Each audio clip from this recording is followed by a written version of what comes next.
Bismillahirrahmanirrahim. Assalamualaikum warahmatullahi wabarakatuh. Perkenalkan, nama saya Ahmad Arifin. Saya dari jurusan Komunikasi dan Penyiaran Islam angkatan tahun 2018.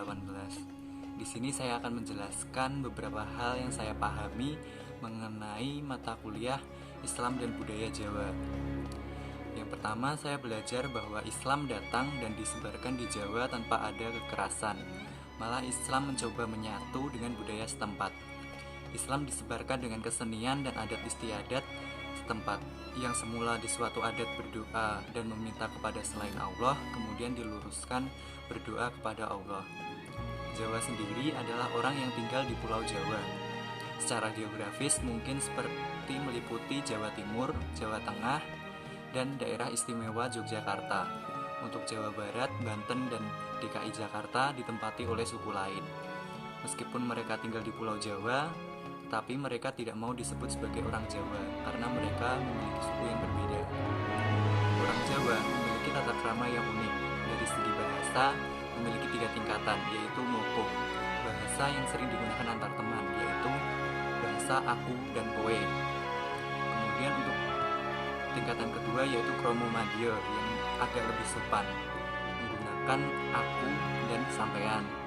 Kemudian ada bahasa yang tertinggi yaitu kromo inggil yang sangat halus yang biasanya digunakan ketika kita berbicara dengan orang yang lebih tua. Biasanya menggunakan kulo dan jenengan, seperti itu. Dari kultur Jawa sendiri, orang Jawa dikenal orang yang ramah terhadap para pendatang. Ketika ada orang dari luar Jawa pun disambut dengan baik. Pun demikian terhadap Islam yang masuk ke Jawa dengan sopan.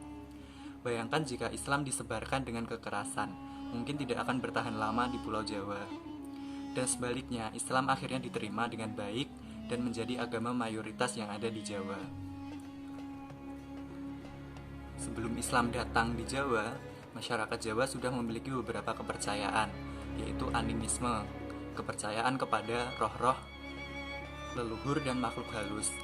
Kemudian ada dinamisme, percaya kepada benda-benda tertentu yang memiliki kekuatan spiritual.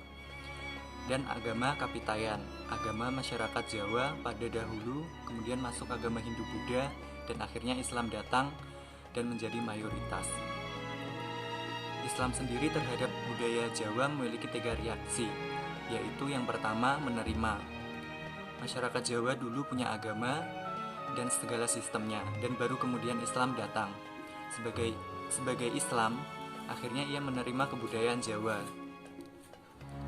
Misal arsitektur bangunan masjid dan kemudian alat menutup aurat yang ini diterima. Selama alat itu menutup aurat itu diterima, tidak harus alat yang berbau ke Arab-Araban. Misalkan untuk putri menggunakan jilbab, itu pun tidak seperti budaya di Arab.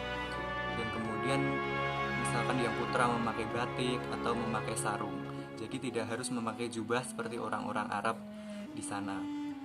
Yang kedua yaitu diubah, yaitu Islam sedikit merubah budaya seperti ketika nyekar.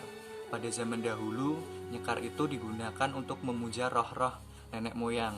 Namun oleh Islam diubah sebagai permohonan kepada yang meninggal agar diampuni dosa-dosanya kepada Allah Subhanahu wa taala. Dan yang ketiga, Islam menolak kebudayaan. Contohnya ada di Bali, yaitu ada budaya ngaben, di mana mayat itu dibakar. Dan Islam menolak itu. Seharusnya ya jenazah itu dimakamkan sebagaimana jenazah itu harus dimakamkan, dikafani dan sebagainya. Dan inilah yang menjadikan Islam itu bisa diterima di Jawa. Dengan pola dakwah yang berhasil, yang tidak membabat habis kebudayaan di daerah setempat, Islam ini bisa menjadi contoh yang baik dalam kayak menyebarnya seperti itu. Dan hubungan Islam dengan Jawa ini juga bisa jadikan contoh baik terhadap hubungan Islam dengan kebudayaan-kebudayaan yang mungkin disebarkan di daerah-daerah lain. Oke, itu sedikit yang saya pahami mengenai mata kuliah Islam dan Budaya Jawa. Apabila saya ada banyak kekurangan, saya mohon maaf. Wassalamualaikum warahmatullahi wabarakatuh.